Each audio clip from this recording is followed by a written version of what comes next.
Presidente, vou ser breve.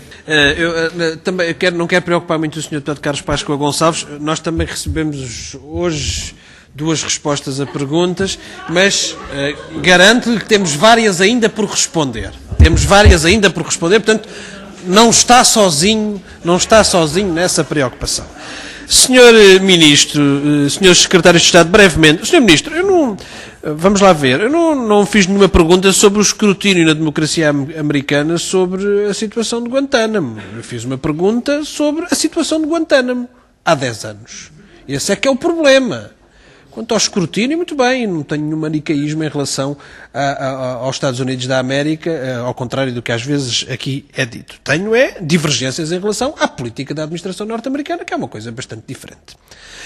Depois, também não percebi essa confusão entre Rússia e União Soviética, como se eu tivesse estado aqui a defender a posição da Rússia. Não me referi sequer a isso na minha intervenção, mas ainda quanto à questão da Síria, um breve comentário para dizer o seguinte.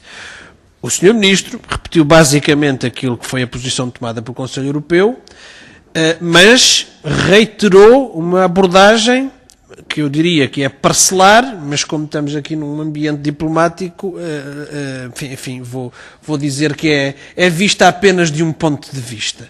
Porque há uma série de outros problemas. E esses verificam-se nas consequências para vidas humanas também.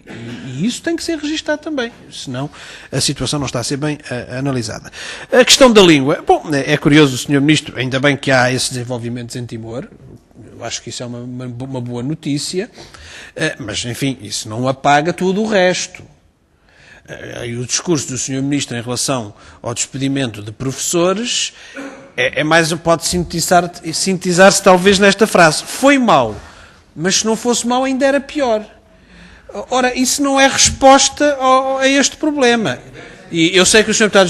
Secretário de Estado José Cesário ainda não falou, mas de facto o problema não é voltarem os professores, isso é bom. O problema é estarem-lhes a propor que voltem com um salário que não lhes permite viver naqueles países. Isso é que não é correto. Eu penso que gostava que isso fosse abordado e respondido. Ainda sobre questões, só reforçar a ideia de que são 25 mil atos consulares, é a resposta que o Ministério nos deu, que eram praticados nestes postos consulares que foram encerrados, e, portanto, é esta a dimensão da regressão do serviço às comunidades portuguesas. Gostaria também de saber se há alguma evolução na questão das diferenças cambiais em relação aos trabalhadores consulares, que agora já se estão a alargar a outros países novamente, se há alguma perspectiva em relação a essa matéria. Gostaria finalmente de dizer que em relação à União Europeia, o Sr. Ministro há bocadinho disse que as coisas que eu disse aqui às vezes não tinham adesão à realidade. Eu acho que já todos percebemos que não só as declarações do Sr. Ministro, mas tudo o que se está a passar ao nível da União Europeia não tem nenhuma adesão à realidade. E esse é o problema que comprovadamente vamos ter cada vez mais nos próximos tempos. E é verdade que quanto maior é a dependência, seja financeira, seja alimentar, seja energética de um país, menor é a sua soberania. Não há dúvida quanto a isso. Agora, se nós deixamos de ter cada vez mais instrumentos de intervenção soberana na nossa economia, não vamos ter como pagar a dívida.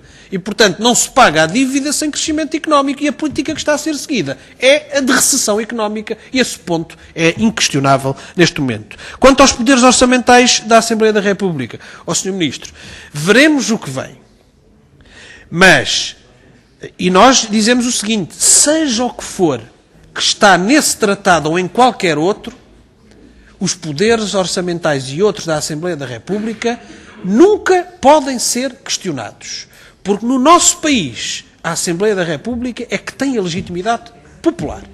E, portanto, não há tratado que possa impedir a Assembleia de determinar a política do seu próprio país. E é este o ponto em que nos situamos. Agora, é evidente que, do ponto de vista da União Europeia, o que se quer é formalmente manter os poderes orçamentais dos parlamentos, mas condicioná-los de tal forma que eles efetivamente não se podem exercer com toda a plenitude. E esse ponto é o que vai estar certamente em cima da mesa. E termino com uma pergunta, porque estranhei, enfim, nas últimas reuniões houve tanta abordagem dessa situação, termino, portanto, com esta pergunta. E a Líbia, Sr. Ministro? A Líbia?